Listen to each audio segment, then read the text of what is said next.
ஜேசி இந்த மீட்டிங் வந்ததுக்கு ரொம்ப மகிழ்ச்சி இருக்குது. ஆனால் நிறைய ஜிம்மா சேர்ந்து நிறைய பேர் சந்திச்சிருக்கேன், பேசியிருக்கேன். பட் ஜேசியை பொறுத்த எல்லாமே நம்ம க்ளோஸ் போயிடலாம். அதனால் வந்து நிகழ்வு வந்ததுக்கு மனமார்ந்த நன்றி.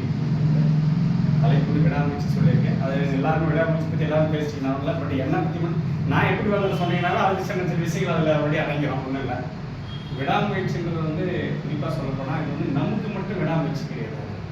விடாமுயற்சி வந்து இந்த சமூகத்துக்கு, இந்த நாட்டுக்கு மிகப்பெரிய வந்து நாம் வெற்றிப்பட்டால் நமக்கு மட்டும் சொந்தம் கிடையாது, தேசத்துக்கு சொந்தமானதான். ஏன்னா சார்பில் இந்த தேசத்துக்காக எவ்வளோ பேர் அன்றைக்கி தொடர்ந்து வந்து முயற்சி பண்ணாங்கன்ட்டு இன்றைக்கி நம்ம வந்து இந்த சொந்தத்தோடு நான் பண்ணுறேங்க.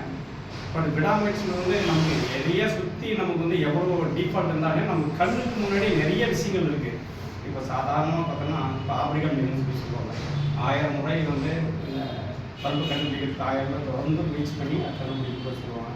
அதுக்கு என்ன சொன்னார், 1000 முறை நான் ஒவ்வொரு விஷயம் நான் கற்றுக்கணும், எப்படி பண்ணக்கூடாத விஷயத்தை கற்றுக்கலாம் சொன்னேன். அப்போ வந்து தோல்வி நான் சொல்லலை.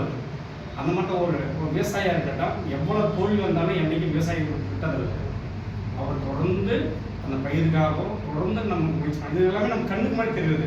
குழந்தையாக இருக்கட்டும், குழந்தை கூட பார்த்தீங்கன்னா கீழே உழுது, திரும்ப எந்திரிக்குது, திரும்ப உழுது எழுது, ஏன்னா நம்ம கண்ணுக்கு கூட பார்க்கக்கூடியது. அந்த மாதிரி வந்து எதுவுமே வந்து நம்ம வந்து நம்ம அதை தான் பார்க்கணும். ஏன்னா நம்ம சுற்றிக்கிறது என்ன சொல்கிறாங்க நம்ம பற்றி அதை பற்றி கேட்கணும் வச்சுக்க முடியாது.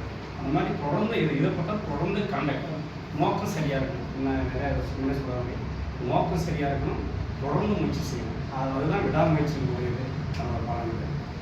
இது வந்து எல்லாரும் விடாமுயற்சி விஷயம். ஏன் எப்படி நான் இந்த விஷயத்தை சொன்னேன்னா, அதுக்கு சில விஷயங்கள் பண்ணலாம். இப்போ 2000 முதல் நாங்கள் சர்வீஸ் ஆரம்பிச்சது நான் 2000. அப்போ வந்து பார்த்தீங்கன்னா தருமபுரி கிறிஸ்டியன் ஒருங்கிணைந்த மாவட்டமாக தொடர்ந்து வருது. அப்போ வந்து 10th +2 படித்த முதல் 3 மதிப்பெண் மாணவர்களுக்கு அப்போனால இன்றைக்கி செல்ஃபோன் கிடையாது. அப்புறம் இங்கிலாந்து கவலை தான். அந்த ஸ்கூலில் போயிட்டு ஃபஸ்ட்டு 3 மதிப்பெண் அட்ரஸ் வாங்கிட்டு வரணும், அவங்க தபால் அனுப்பணும், அவங்களுக்கு வச்சு ரோட்டரியாக பாராட்ட வரணும். இந்த மாதிரி தொடர்ந்து ஒரு 4-5 வருஷம் நான் தொடர்ந்து பண்ணுவேன். அதுக்கப்புறம் என் கூட வந்து ஒரு கொஞ்சம் கால் அடிப்படைதான் அது அப்படியே ஸ்டாப் பண்ணிச்சு. அதுக்கப்புறம் நம்ம மாதிரி ஃப்ரெண்ட்ஸ்லாம் சேர்ந்து 2009 நாம் ரத்த தானம் நடத்துவோம். எல்லாருமே பார்த்தீங்கன்னா காலேஜில் ரத்த தானம் முகாம் நடத்துவாங்க, இல்லைன்னா கம்பெனிஸ் இது மாதிரி நடத்துவாங்க. நம்ம ஒரு பப்ளிக்கை வச்சு நான் நடத்தும் வெளியே நடத்தணுமா எனக்கு தெரிஞ்சு அப்படி யாரும் இல்லை. பப்ளிக்கை வச்சு நம்ம ஒரு ரத்த தான முகாம் பண்ணலாம்னு சொல்லி இந்தூரில் ரத்த தான முகாம் ஆரம்பிச்சிங்க. அப்போ வந்து பார்த்தா 45 யூனிட் பிளட்டு ஃபஸ்ட் டைம் நடத்தினேன். இந்த மாதிரி நான் அந்த மாதிரி அங்கே நம்ம சிக்னஸ் சீஃப் கெஸ்ட் இந்தூருக்கு நான் அப்போ கூப்பிட்டுருந்தேன். அதை பார்த்துட்டு அப்போ இந்தூர் டிசம்பர் மாதம் கேம்ப் நடத்தினேன். அதை பார்த்து என்ன பண்ண ஆகஸ்ட்டில் இங்கே நம்ம ஆகஸ்ட் நடத்தினோம் சொல்லி தர்மபுரி நடத்தினாங்க. அந்த மாதிரி பண்ண நான் முடியுமா இதுவரை 65 கேம்ப் மட்டும் பிளட் கேம்ப் மட்டும் ஆர்கனைஸ் பண்ணியிருக்கோம். இதெல்லாம் 2003. இது முன்னாடி ஏன்னா இப்போ கிட்டத்தட்ட பார்த்தீங்கன்னா இந்த 2-3 வருஷம் மட்டும்தான் ஜஸ்ட்டு கொஞ்சமாச்சு தெரியுது. அதுக்கு முன்னாடி வரவ நான் எந்த இதுவும் நான் வெளிமுறைப்படுத்தாங்க. எங்கள் நோக்கம் அது கிடையாது. நம்ம நோக்கம் மக்களுக்கு சேவை செய்யணும். அந்த எண்ணம் தான் வழியை வெளிப்படுத்தணும், செய்யணும், பண்ணணும். இந்த மாதிரி முதல் பிளட் கேம்ப் நடத்தாங்க. அதுக்கப்புறம் மக்கள் கேட்க ஆரம்பித்தாங்க. அவங்களுக்கு தேவைன்னும் போது அதுக்காக தினசரி பிளட்டு அவங்க தேவை அரேஞ்ச் பண்ண வேண்டிய சூழல் வந்துச்சு.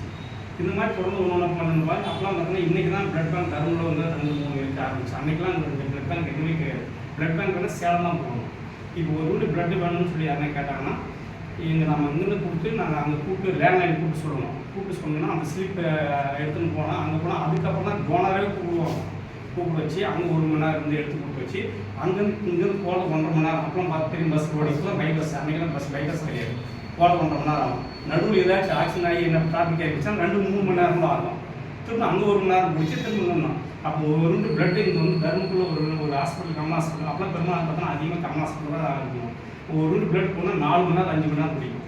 ஒரு யூனிட்டுக்கு வந்து இங்கே போகணும்னா இப்போ தான் வந்து ஒரு ஆளுக்கு